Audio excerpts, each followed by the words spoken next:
तनौ भुनक्तु सह वीर्यङ्करवावहै तेजस्विनावधीतमस्तु मा विद्विषावहै।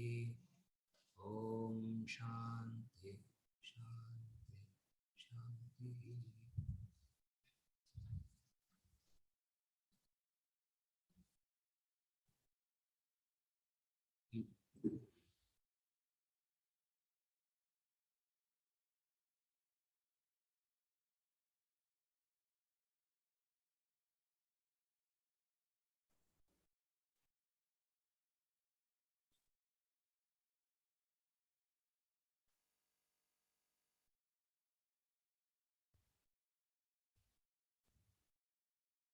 Clarification from the previous session, from the previous classes.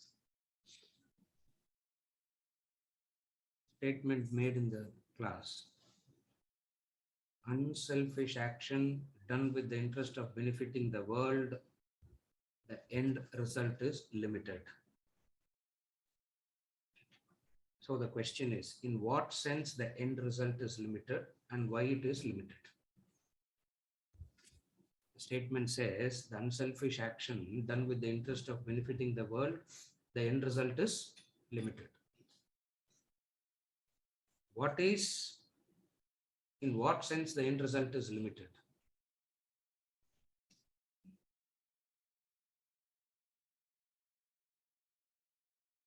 The statement itself says that.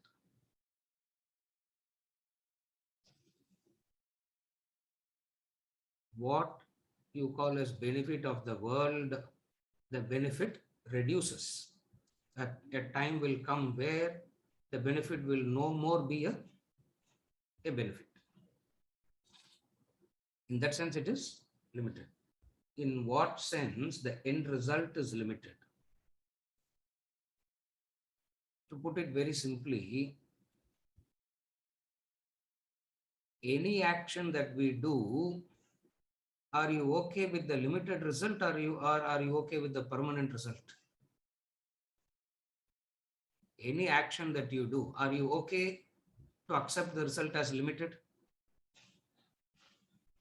You want a long permanent result. That is not possible in unselfish action, because action can never produce anything that is permanent by nature. In that sense, it is limited. Are you able to follow? In that sense, it is limited. The limitation of action. Very difficult to accept the limitation of action. The ego believes that the result of the action will be permanent. The kartrutva, the ego of the actor, the ego of the doer believes that the result of the doing is permanent. They believe that. The reality says there cannot be a action that can give you a permanent result. So even unselfish actions may bring about a shift in the balance. A great Mahatma, a great saint comes and balances. What do they balance? They cannot eradicate the selfishness or negativities from the world. Temporarily, the balance can be restored. What is the balance? From adharma to dharma, the balance can be restored. Again the imbalance will happen. Again somebody else, some great Mahatma will come and they will restore the balance. Sambhavami yuge yuge. In chapter 4, he has said it very clearly. Having done it once, why does he have to come again and again and again? He has to come again and again and again, because again and again and again it keeps falling. Why it keeps falling again and again and again? Because action means action that is limited in nature will produce result that is limited by nature. That is what the statement says. Done with the interest of benefiting the world, the end result is limited. What is the end result? From now on, the world will be a perfect place. From now on, everything will be ideal, perfect, because I have done unselfish action benefiting the world. Are you able to follow? A person thinks like that, Vedanta comes and says, no, you are wrong. Because action which is limited by nature will produce result that is also limited by nature. Then what does it mean by saying work for Loka Sangraha? Then what does it mean when we say work for Loka Sangraha? Working for Loka Sangraha is an intermediate step to shift the attention from you. In order to shift the attention from you, Loka Sangraha is an intermediate step. That's not the ultimate step.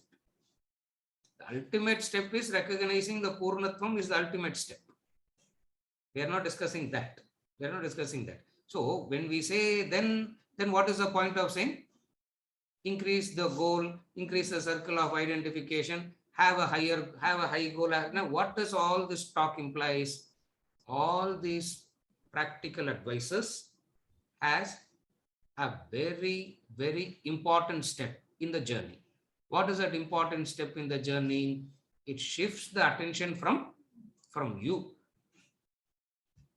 In the initial stages, how to shift the attention from you? By working for the welfare of the other. It can be one person, it can be a family, it can be a society, it can be a country, it can be humanity, it can be species. Or what it means is what? The attention has shifted. The attention shifts out of you. Okay, if the attention is not shifting out of you, by default, where will be the attention? By default, the attention is self-attention. You can call it as self-love, you can call it as self-obsession, any word you can use, but all it means is what? Attention is on one's own self. So unselfishness includes, okay, your own attention is on your own self means what? What is self-attention? What is self-love? What is self-obsession? Self-love, self-attention, self-obsession, all means what? The entire thing out there is for my happiness. Everything out there is only for my happiness. And everything has to attend to my happiness. Full stop. Sir, why I get married, sir? Husband must pay constant attention, no? Is that a purpose for marriage? Is that the reason to get married? Why we get married, sir? Husband must pay constant attention on the wife, and the wife must pay constant attention on the wife, on the husband. And then 6 months, attention becomes so much that they can't handle the attention and they want to separate. Now, what is this? Are you able to follow? So, it is shifting the attention from you, from oneself to the other. That's all it means. Shifting the attention means you are able to include the others. Like Swamiji puts it very simply, just recognizing the factor that others also exist. That's all. It's as simple as other also exist. Self-love says, I alone exist.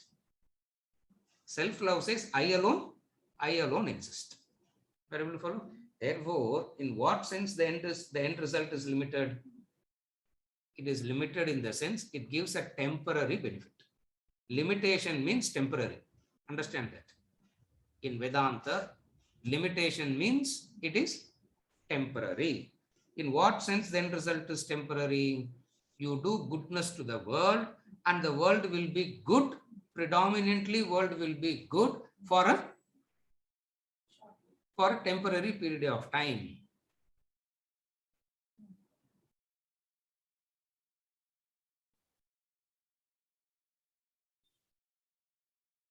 Sambhavami, yuge yuge.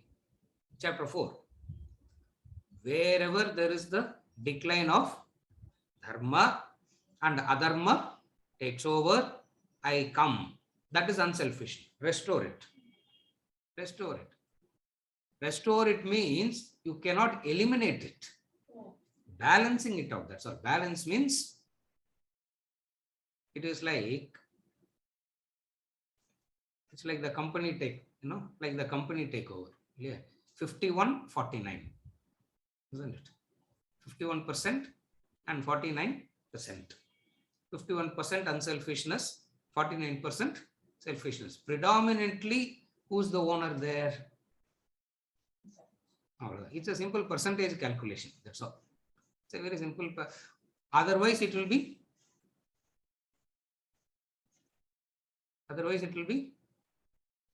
Single proprietorship. Yeah. Otherwise, it is single proprietorship. Only one person is the absolute owner. And who is that person? Me.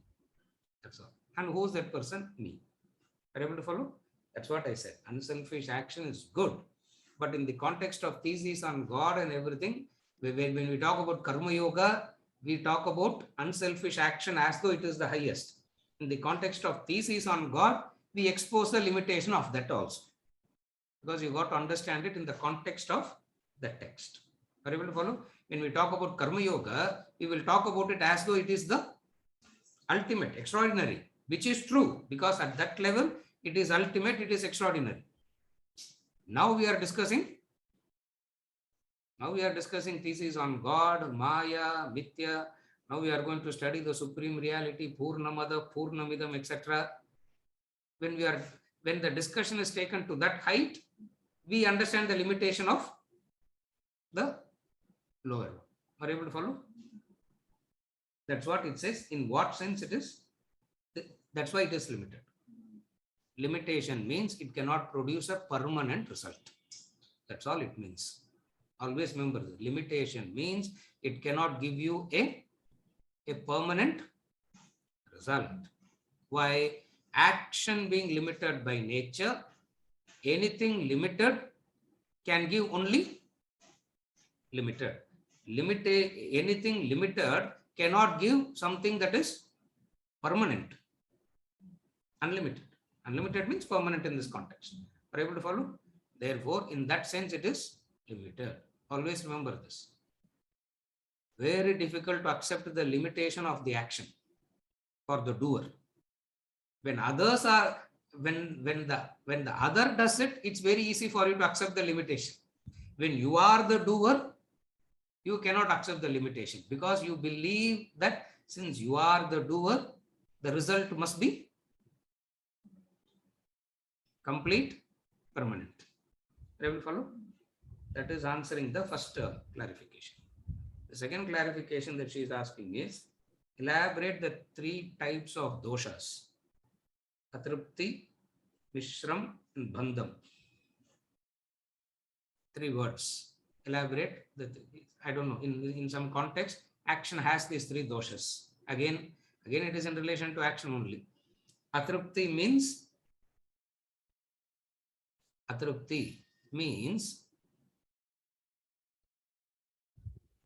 discontentment. Trupti is contentment. Opposite of contentment is discontentment. So atrupti is a state where there is no contentment at all. That is atrupti. Mishram means mixture, mixed. Third one, bandha means it creates bondage. Action has these three defects. Dosha means defect. Dosha means defect. It's a very common word. At least in the Indian context, it's a very common word. Dosha means defect.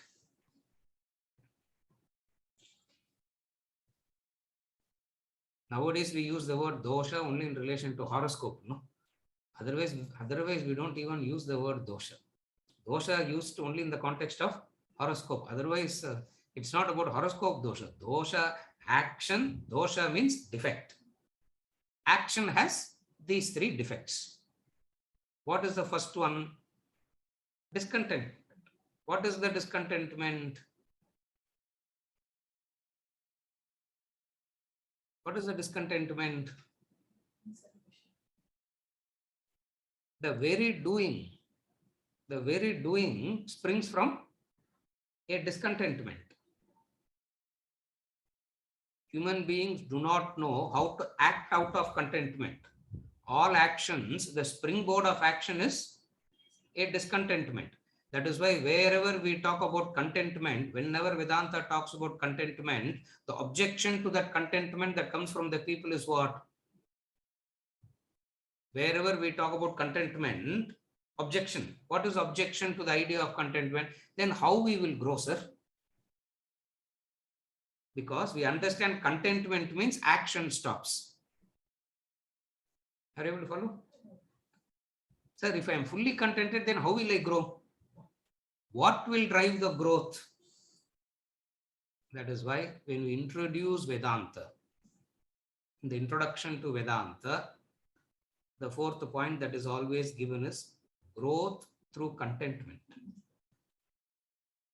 Knowledge brings about the growth through contentment, because generally action must have a discontentment only will drive the action. If you are contented, then why will I do? Are you able to follow? So the driving force should not be atrupti. So one of the defects of action is atrupti, a constant sense of discontentment. Are you able to follow? What is atrupti? First dosha. The second dosha is mishram. Mishram means it produces mixed results always. Action produces mixed results. Mixed results means sometimes success, sometimes failure. That success and failure again resulting in sukha dukkha. So ultimately result boils down to sukha and dukkha. Because success gives sukham, failure gives dukkham. Supposing if success is going to give you dukkham, will you want it? Therefore, even when we say success and failure, it's not actually success and failure. It's the actual result of all actions boils down to sukha and dukkha. Dukkha nivritti, sukha prapti. That's all. Dukkha nivritti and sukha prapti is your hope. Please understand, is your hope. The reality is what? It's always mixed. Mixed results it will give. Mixed results means both will be there. Both will be there. A person is in misery. Why? I thought I will get 10 rupees profit, sir. I got only 5 rupee profit. He's in misery. Why? He expected 10 rupees profit. He got only 5 rupee profit. What is that state? What will be that person's mental state? That is called mishram. That is called mishram. Why? It's neither, it's a combination of both. Mishram means combination of both. What is the combination of both? Sukha and, so in everything there is this combination, sukha and dukkha. Sukham and dukkha, everything. So second type of dosha is, it is mishram, mixture. Mixture means both will be there. Where comes ignorance? Not accepting both as an integral part, you want to eliminate one and hold on to the other. Not accepting the mishram, not understanding mishram as the reality. What does a human being effort? What does a human being make an effort to reduce one, to eliminate one and keep the other permanently? What is it that we try to eliminate? Dukkham. What is it that we want to keep permanently? Sukham. Mishram means mixture of sukha and dukkha. That's the second one. That's the second dosha. Everything, all action means it has this. Action means it has this. Whether it is selfish or unselfish doesn't matter. Action has these three doshas. It is atrupti, mishram. The third one is bandham. Bandham means chained. Bandham means, bandha means bondage, no? Actually, bandham means you are chained. What is it that you are chained by in action? You are bound by the doing and you are bound by the consequences of the doing. You are bound by the doing and you are bound by the consequences of the doing. It's a bondage. After doing an action, you cannot escape the, so there is, you are bound to the consequences. Are you able to follow? You cannot do an action and escape the consequences. You do a good action, you are bound by the good consequence. You do a bad action, you are bound by the bad consequence. Bondage means what? Chained means what? More time in ignorance. You have to spend more time in ajnana, ignorance, because you have to experience the consequences, no? So you have to be in ignorance, you have to be in samsara, you have to be in this embodiment for a longer period of time. That is the bondage.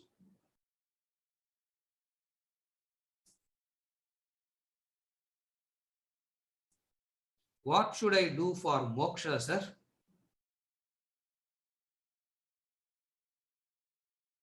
Say, go back. You didn't understand moksha. That's why you are asking this question. What should I do for? What should I do for moksha? The very question that you are asking, what should I do for moksha, means that you have not understood what moksha is. For doing and moksha doesn't go together. Are you able to follow? Moksha is a recognition of the ever-present fact. Moksha is recognizing the ever-present reality. You are not to do something. So anything other than that is a bondage, because it produces a result and you will be bound by the result. So the three doshas, atrupti, mishram, bandham. Question is, does unselfish action also has these three doshas? That is the question. Does unselfish action also has these three doshas? That is already answered while we are answering the first question. Yes. Because that's the very limitation. See, first we say limitation and then we elaborate what is the limitation. It is atrupti, it is mishram, it is bandham. So unselfish action also is a bondage. What is the bondage? Swarga is the bondage. Unnecessarily you have to sit in swarga. Unnecessarily you have to sit in heaven. For a person in hell, heaven seems to be a moksha. For a person in hell, heaven is moksha, no doubt about that. Are you able to understand the difference? For a person living in naraka, moksha and all he doesn't want. All that he wants is freedom from naraka, that is heaven. After going to heaven, he will recognize that heaven is also limited by nature. What is the proof? Kshine punye. Mundakopanishad.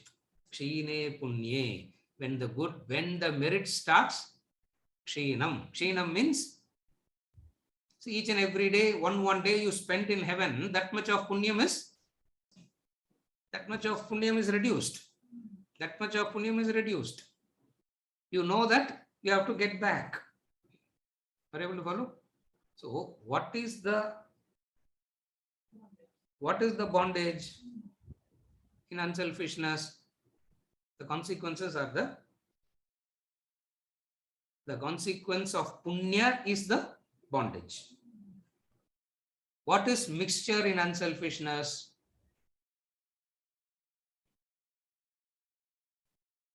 Unselfishness has a boundary. Unselfishness has a boundary. Boundary means the family.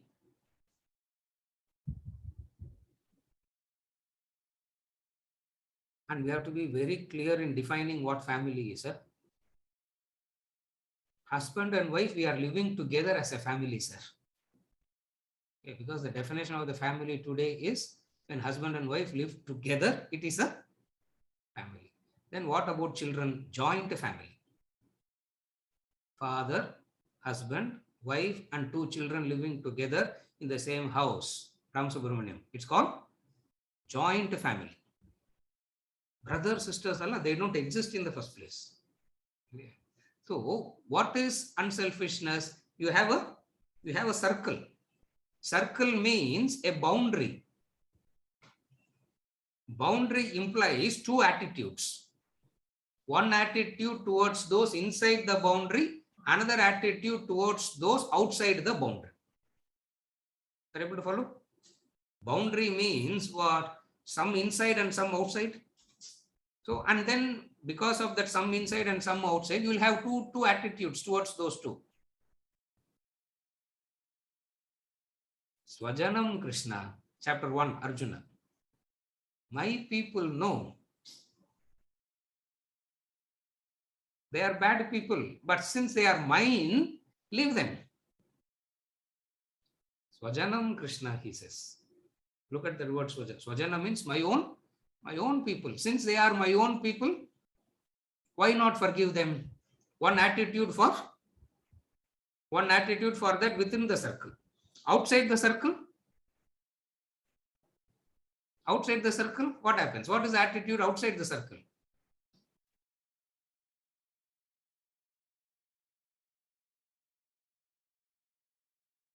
Law must be enforced, no, sir. We should not be partial, no? Are you able to follow? A person speaks the language, we should not be partial, no, sir. It means he's talking about that outside the circle. Whenever he talks about forgiveness, accommodating, understanding,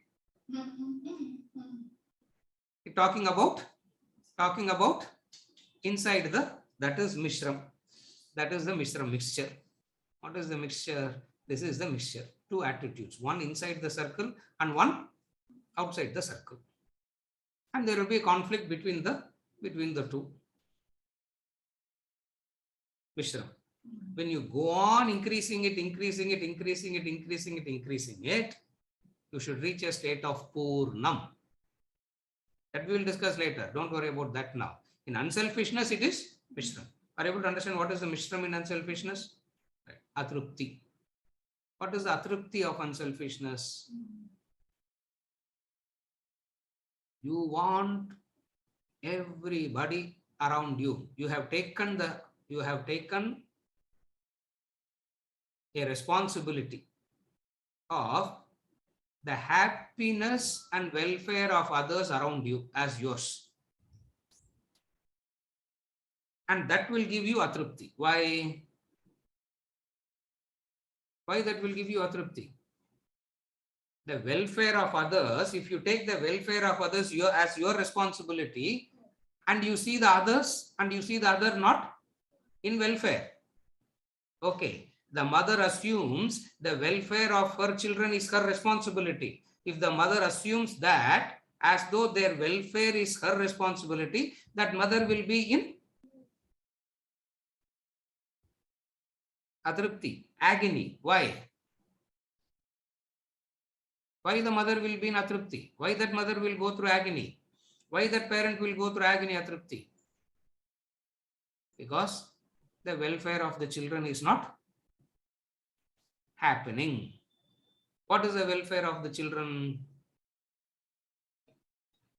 First thing, what is the welfare?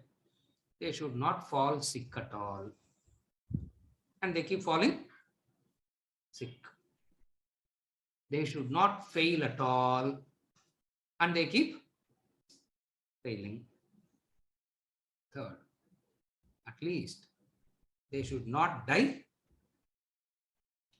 At least they should not die before me.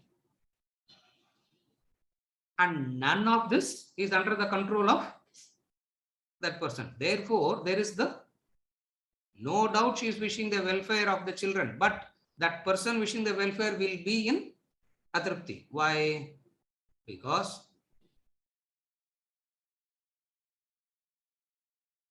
where she should not take ownership, she took ownership. As a mother, I have to do my duty. Welfare is not a result of my duty. If I as a mother, I do my duty. Are you able to follow? As a mother, I do my duty. After doing my duty as a mother, I don't demand the result as I don't demand that result. If I demand that result, that is atrupti. Are you able to follow? Unselfish people also will be in all this. All this thing will go through. All this happens to unselfish people also. Atrupti, Mishram, Bandham, all that happens. In Vedanta, we say at one level, you become unselfish. At another level, you get out of it. Please understand, when we are discussing all this in the context of thesis on God and the highest, the Maya, the Mithya, the Purnam, we are discussing it at that height. Understand it within that context. Don't take it out of context and say unselfishness is. Don't take it out of context and say unselfishness is bondage, unselfishness is mixture, unselfishness is unselfishness will produce discontentment and all that. Are you able to follow? Understand it in this context.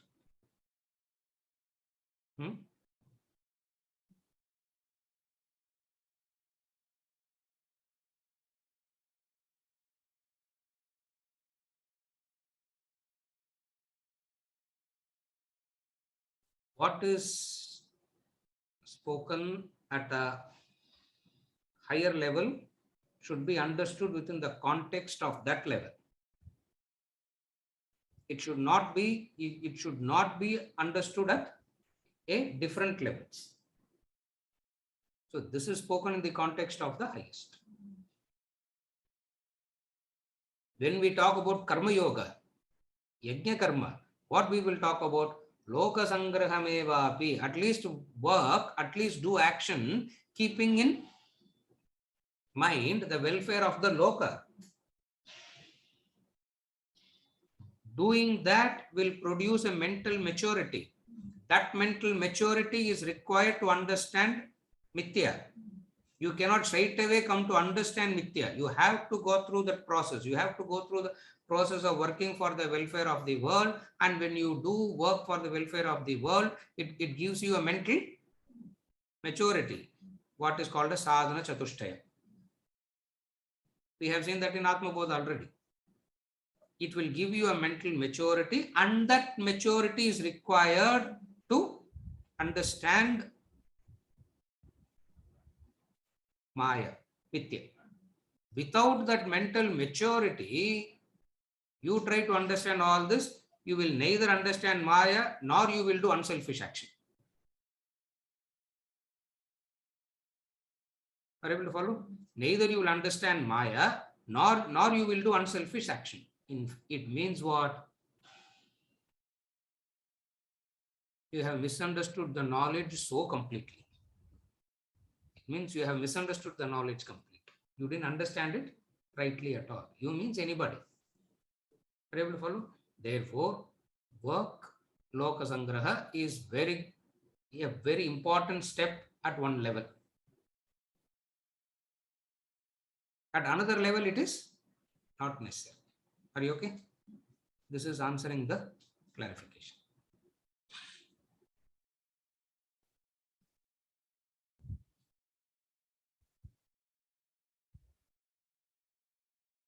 Chapter 8. Is there anything? Chapter 8. The Supreme. Chapter 8. The reality. Not the Supreme reality. The reality. That's all. Reality is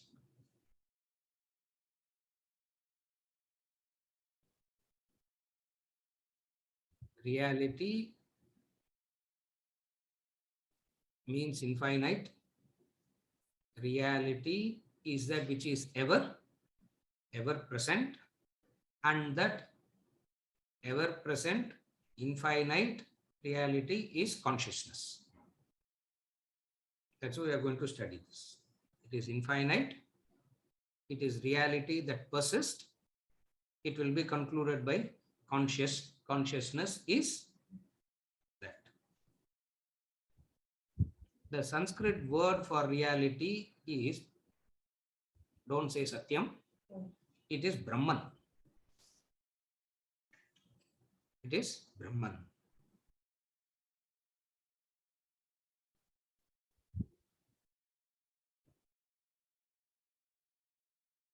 In some context, it will be known as Brahman.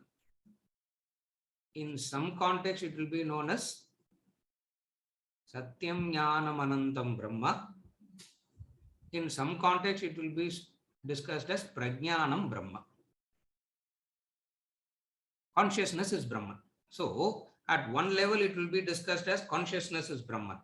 At another level, it will be discussed as Satyam Jnanam Anantam Brahma. Satyam means, Satyam is the truth. Jnanam is knowledge. Satyam, Jnanam, Anantam. Infinite. What is the reality? Reality is that which supports the projection. There is a superimposition. The previous chapter, what we studied in the previous chapter, what is the title of the previous chapter? So much we have studied, sir, we don't, if you ask us today and all, how we will remember? The previous lesson spoke about Maya, the illusion. Having discussed the illusion, what comes now? The reality that supports the illusion. So there is the reality that supports the illusion. What is that reality that supports the illusion?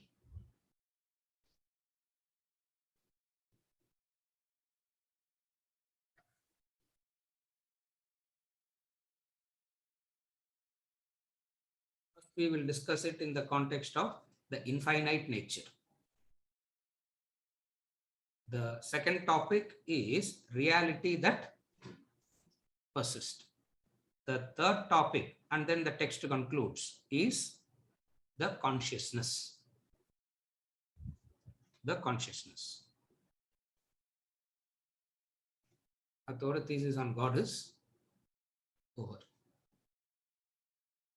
Our classes also will be over, no, sir? Saturday morning we become free, no? And we will be released from the bondage of Saturday morning classes, no? No. Another bondage will start, that's all. Another bondage will, some other bondage will start. What that bondage is going to, we don't know, but some other bondage will start. So what is the last chapter? The reality. The infinite Brahman. Reality that persists. Then comes the consciousness.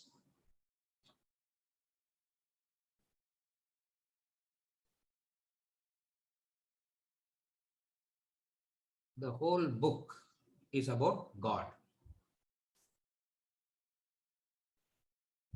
You can call it God, you can call it Brahman, you can call it Atman.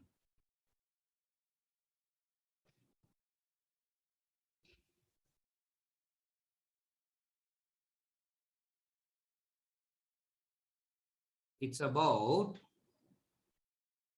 that to be understood as this.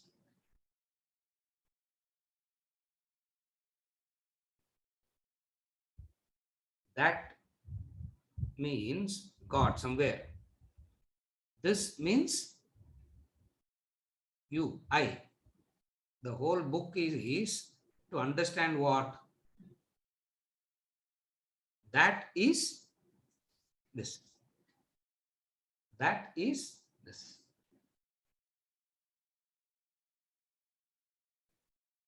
It means what you think you are is negated completely. What you think you are is negated completely. What you think you are is understood as not you. What you think, there is you, and then there is this world, and then there is this God. Three things. There is you, and then there is the world, and then there is God.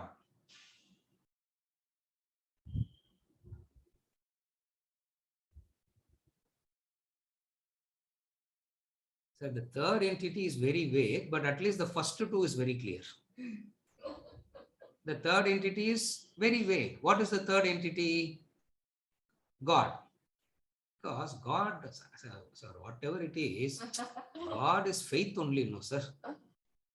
God is only a subject matter of faith, no. Vedanta says, forget about that. Let us talk about this. This is what? Two things you are very clear about. What are the two things that you don't have a doubt about? The third thing you can always have a doubt. There are three things. What are the three things? You, world, and God. How much ever you come to Vedanta class, how much ever you go to temple, how much ever you do everything, there is one doubt always in the backdrop. What is it? Maybe there is no such thing called God. Especially so when you go through what is called as trying moments, tough moments. Especially when you are going through trying moments, tough moments, very difficult to accept God. But two things are very clear, you don't have a doubt at all. What are the two things that you don't have a doubt at all? You and world. There is no doubt about you, and there is no doubt about the world. Are you okay till now? Okay. On what basis are you so sure about these two? You have a pramanam for it. You have an authority for it. What is authority? The senses, the instruments. The instruments gives you the instruments gives you a knowledge that doesn't have any doubt. What is the knowledge that doesn't have any doubt at all? There is you, and then there is the world. Please understand, we are not talking about the quality of the you and the quality of the world. There are two things. What are the, maybe good, maybe bad, maybe mixture, but doesn't matter. But there are two things that is existing. What are the two things that is existing? You and the world. Two things are there now. Okay. Having understood and accepted there are these two things. How can you negate that?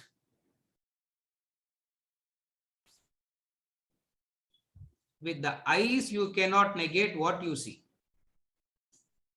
With the mind, you cannot negate what you feel. With the intellect, you cannot negate the knowledges. Then with what you will negate? What is the pramanam for that? Vedanta becomes the pramanam. Shruti becomes the pramanam. Vedanta, the Vedas, Vedanta, the Shruti becomes the pramanam.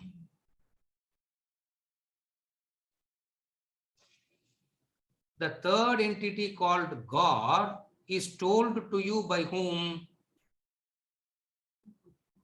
Not by your senses, not by your mind, not by your intellect. They don't say that. They don't say that, correct? No, sir, my grandmother told me that. What can you do? Yeah. My grandmother told me that. Who told that grandmother? Some grandmother. And where did that grandmother get it from? That grandmother went to one lecture and she heard it from that lecture. Therefore, the pramanam for the third entity called God is the Shastra. Vedas, Vedanta is the pramanam to talk about God, not your senses. It means all that is spoken about God should be known, understood, interpreted through the words of the Shastra only, because that is the only praman. You understand this, you have done some very good thinking. You cannot use a test tube and find out God. You cannot analyze the brain and the waves of the brain to understand God. You can try, you can do, but that won't give you the knowledge. Why? The pramanam is different. The pramanam is different. Therefore, any discussion about God, what should be taken as an authority to understand that? The Shastra must be taken as the authority. Vedanta should be taken as the authority. So that we establish first. That is very, very important to establish. If it is not established, God as a subject matter can never be discussed at all. One. And when the Shastra talks about it, how do they talk about it?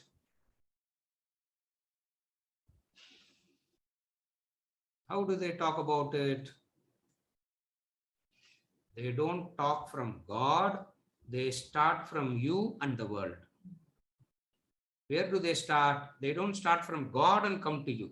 They start from you and the world and then go to God. So you is spoken separately. The anatomy, the physiology, the psychology, all that is discussed in terms of you. What is the anatomy of the you? What is the anatomy of the you? Karmendriyas, Jnanendriyas is the anatomy. What is the physiology? Prana. What is the psychology? The mind and the intellect. So all that is discussed about you. Very thorough analysis of the you is done. And then asked, what is it that is? All these are matter by nature, and there is something that is enlivening it. Up to that. So the you is analyzed thoroughly. And then from another angle, the world is also analyzed. How the world is analyzed? Stavaram Jangamam. The moving and the unmoving. Amongst the moving, there are grades. Horizontal type of movement, vertical type of movement. Horizontal type of movement in another. Vertical type of movement is you walk with two legs. Horizontal type of movement is there are no hands, only legs. Movement, but then there are two types of movements. All that is discussed about the world. And then the nature of the world is, what is the nature of the world? Yes. Namarupa, names and forms. Dvandvas, pairs of opposites. Namarupa, all that is discussed about the world. Having thoroughly analyzed the you and the world, the conclusion of that analysis is what? The conclusion of that analysis is something vital is missing in these two. If these two is ultimate, there should be a thorough satisfaction with these two.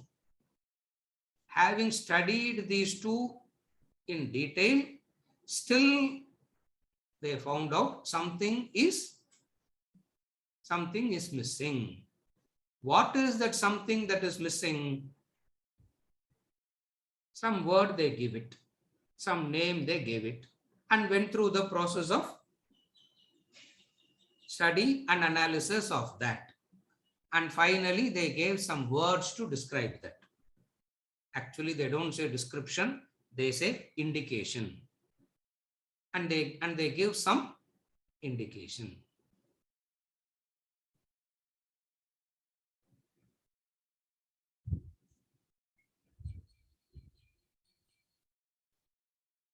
When they were studying the interaction between you and the world, first we spoke about you separately, and then they spoke about the world separately, and then the interaction between you and the world.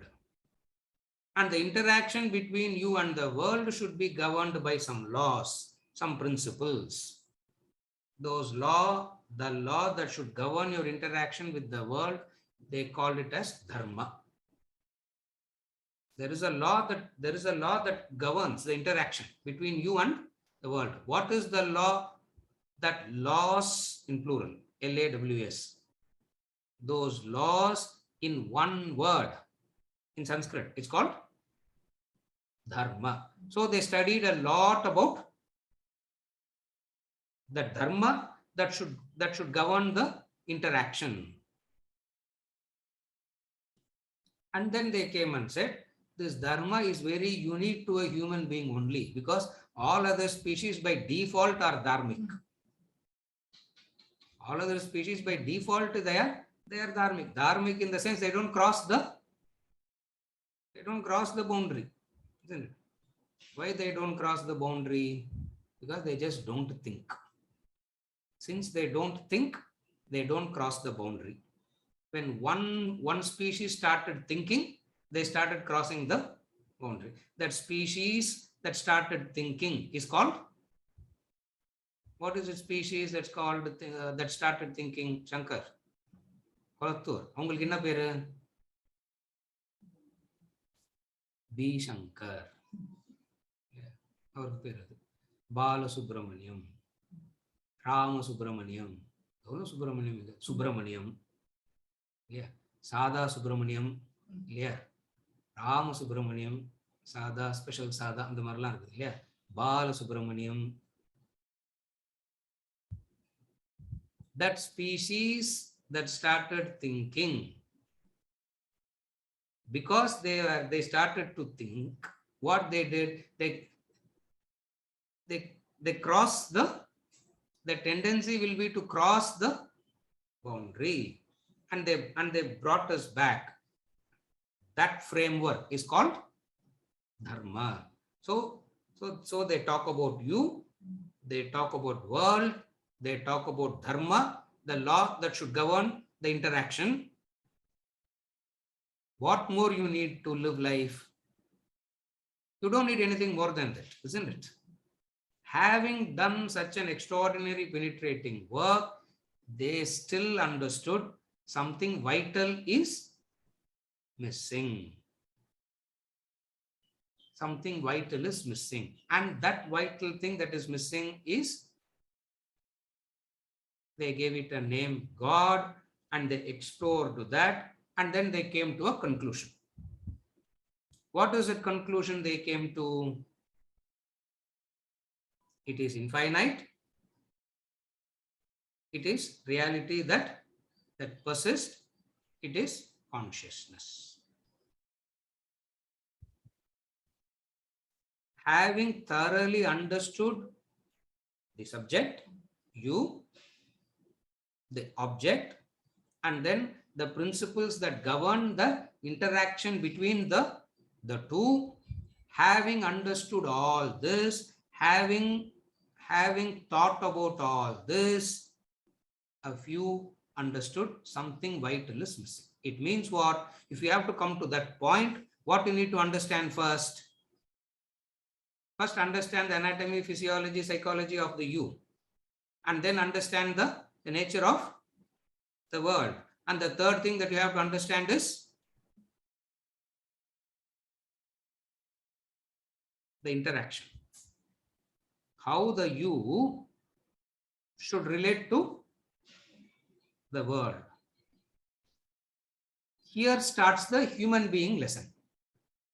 Because for other species, they need not be told how the you should relate to the object. Other species doesn't need this lesson.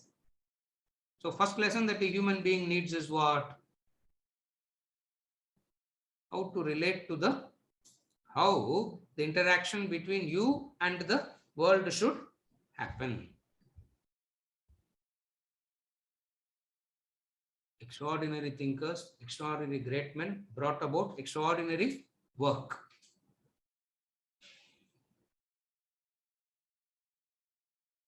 There they talk about the principles, the higher values, etc. All that comes in that study. Don't be selfish. Don't cut the trees. Don't do this. Don't do that.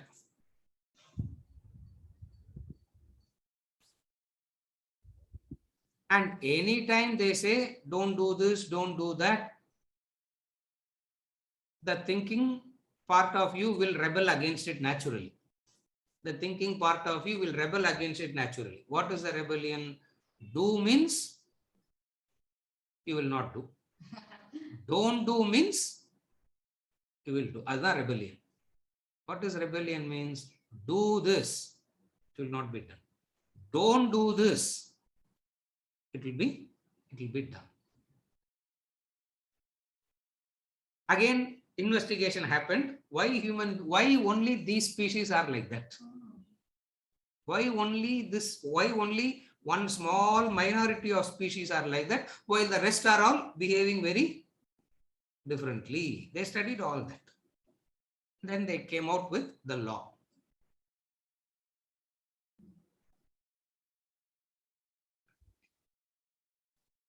Out of ignorance, the human being will think law means that which stifles you. Law is that which is stifling. That is ignorance. They explained law is the protector, not the controller. Not law doesn't mean law is not the stifler. Law is the protector. Therefore, dharmo rakshati rakshitaha. You obey the law, you protect the law protects you. You obey the law protects you. You violate the law, the law will punish you. All this, a complete knowledge to live life, a complete knowledge to make life better. For all practical purposes, it should have stopped here. Are you able to follow till now? A few went deeper because they understood something is still missing. Something is still missing. Something is still missing. Something is still missing. They penetrated, they thought about it deeper and deeper and deeper, and suddenly a revelation happened. Suddenly a revelation happened.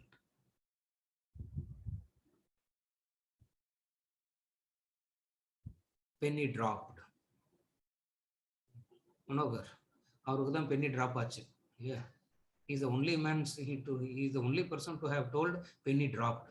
Still my penny has not dropped. Huh? Yeah. Yeah. His penny has dropped already. Yeah. Penny dropped. What is that penny drop? A revelation. What is the revelation? You see that which is ever present. You see that which you didn't see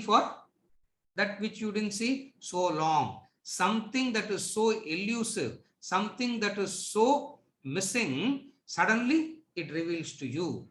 And that revelation brings about Ananda, bliss. That revelation brings about Ananda, the bliss. That's why all these great men symbolically add the title Ananda to their name. That's why all these people add Ananda to their name. Viveka plus Ananda becomes Vivekananda. The word Ananda is added. It's a title, meaning what? The revelation brings about a bliss. Having known that bliss, having experienced that bliss, they look around and they see everybody is of the same nature. It's not only me. It's not only so unique only to me. It is the common factor for everybody. Then they thought, why not help them also? Then they thought, why not help them? Helping them in the sense of, not helping them in the sense of becoming, helping them in the sense of recognizing.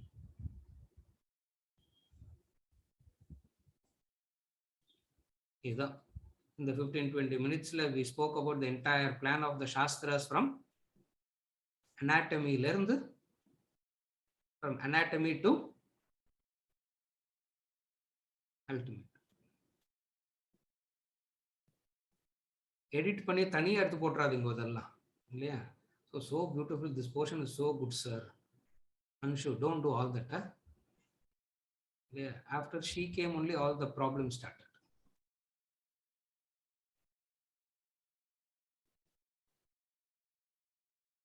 Don't do all that. Simply, yeah. Just hear it and forget it. Very good story to hear, no? Yeah. Just hear it and forget it.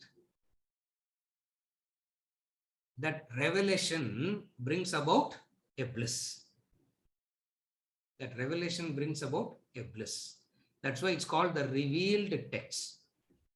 It's called the revealed text. Why? Because by this deep penetrative process, something got revealed. And that something was ever present. And what is that something that was ever present? Brahman, Purnam, Satyam Jnanam Anantam, Prajnanam, and how much ever word they give to it, and how much ever word they give to it, they still believe, they still thought it's not sufficient. It's not sufficient. Finally, they said indescribable. Anirvachaniyam, indescribable. Just forget trying to capture it through any of the pramanams. What are the other pramanams that you try to capture it? With the senses, with the mind, the intellect. If the senses, mind and intellect can capture God, you don't need an independent pramanam, Vedas. For these three itself can do the job. Veda becomes an independent pramanam because the senses, the mind, the intellect are not capable of doing this. If the senses, mind and intellect can know it, you don't need unnecessary fourth entity called Vedas because you know it already, no? Having known through one instrument, you don't need another instrument to come and support it. Correct? We have seen all this in Atma Bodha. That's why the preliminary study of logic and reason is very important, will be very helpful in understanding.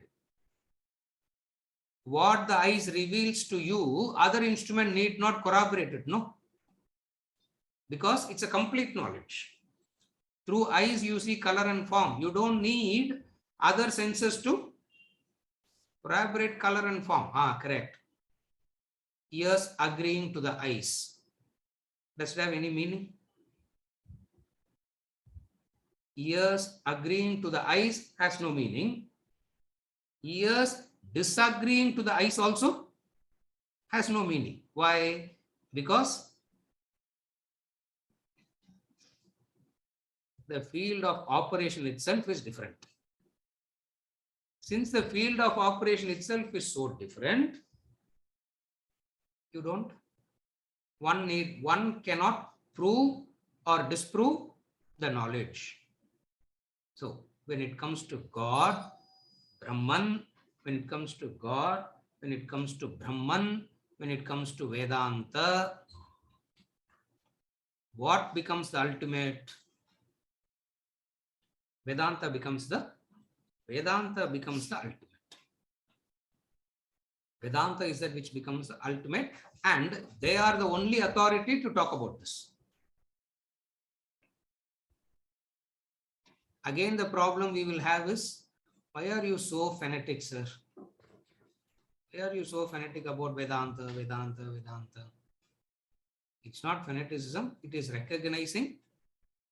It is a simple recognition of the fact. What is that? It's like asking, why are you so fanatic about using only eyes for color and form? Why can't you use ears also? If anybody says that, what would you tell that person? Srikant, why are you very fanatic? Eyes only for color. Why can't you use ears also? Because we should not be fanatic, no, sir. What will you tell that person? You say you have not even known the basics yet. What is the basics? That instrument can reveal only one thing. That instrument can reveal a knowledge. The eye as an instrument can reveal the knowledge of color and form. Ears as an instrument can reveal the knowledge of sound. Mind as an instrument can reveal the knowledge of emotions, impulses, likes and dislikes, etc. The intellect as an instrument can reveal the knowledge of the world. All these combined cannot access God. Then to talk about the third entity, God, the only pramanam is Vedanta. Vedanta becomes the only pramanam. When we say Vedanta, we are not talking about any particular religion here. The knowledge we are talking about. Because Veda itself means knowledge. When we talk about Veda, when we talk about Vedanta, we are not discussing about any particular religion here. We are talking about the core knowledge. And that core knowledge reveals something. And what is that core knowledge reveals? There is something called infinite. There is this infinite.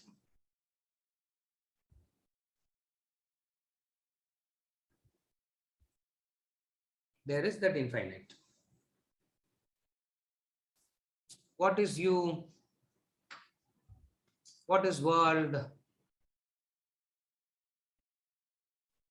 You are not part of that infinite. The world is not part of that infinite. There is only infinite. Are you able to connect?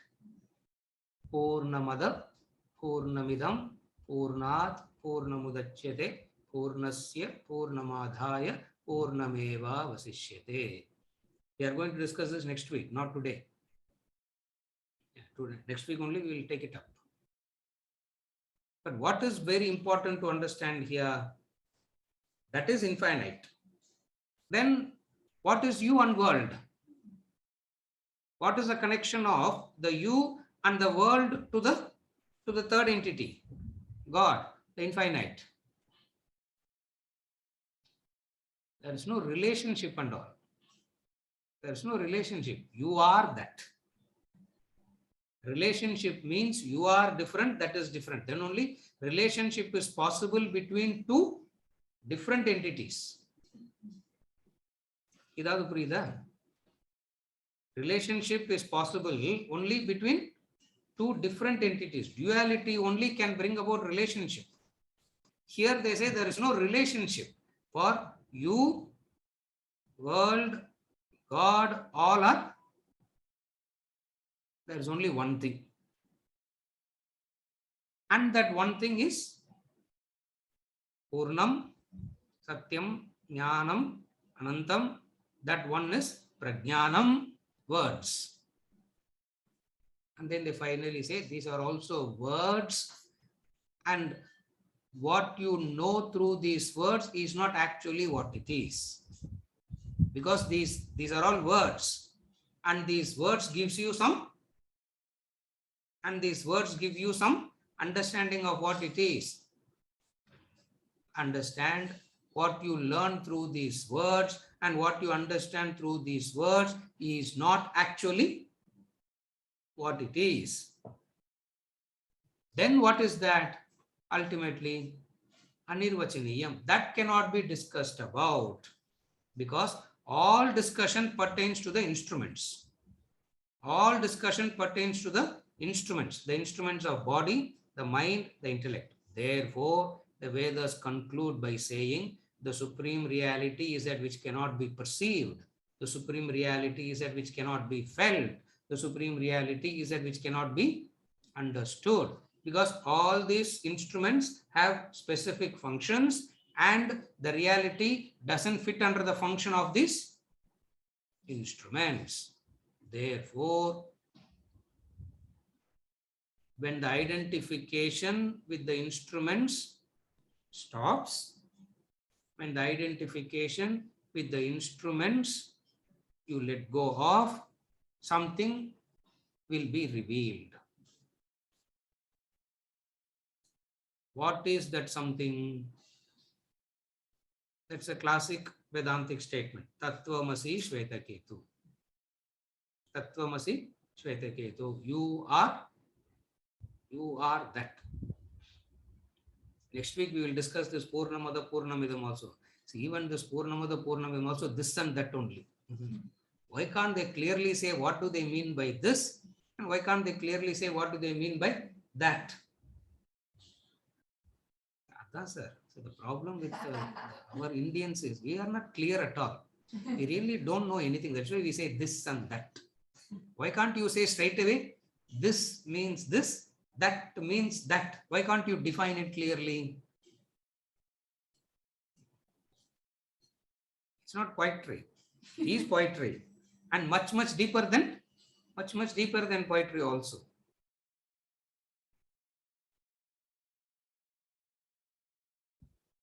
You are that.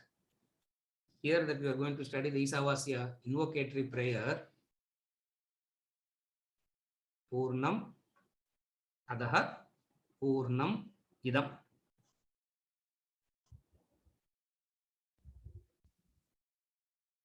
We'll see all that next week. Yeah. Very, very interesting mantra. One mantra that contains everything is this. But even then it is said this and that.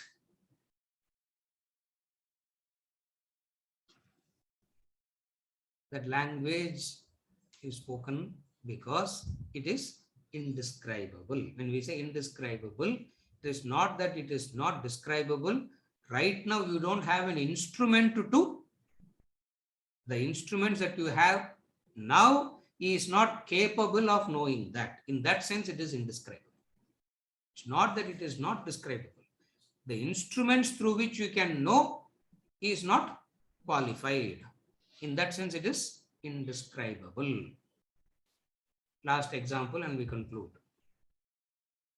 A person came to Gautam Buddha and asked about God. Buddha said, I can teach you what God is, but you brought all the wrong instruments to know God. He said, you brought the wrong instruments. What can I do? I will teach you about God, but you brought the wrong instrument. What do you mean by wrong instrument? Swamiji gives this example. What is the wrong instrument?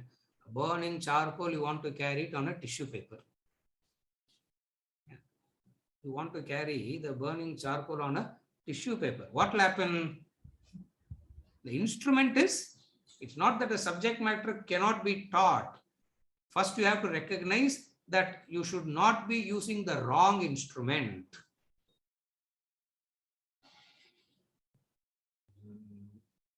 Lots of time you have to spend on this concept only, yeah? That you cannot do it through the wrong instrument. Gautam Buddha said it very beautifully. It's not that it's not that I cannot describe it, but the instrument that you are bringing in the wrong instrument. What is the right instrument? What is the right instrument? Drop these three instruments. What is the right instrument? Drop these three instruments. What are the three instruments? The senses, the mind, the intellect. When these three instruments are dropped, something will be left behind. And what is that something? It is Purnam, it is reality that persists, it is Prajnanam. That is the chapter 8, introduction to the chapter. Because every chapter we do an introduction, no? This is introduction to the chapter 8. Next week we will study the chapter. With this, we conclude for today. Next week we start reading the reality chapter 8.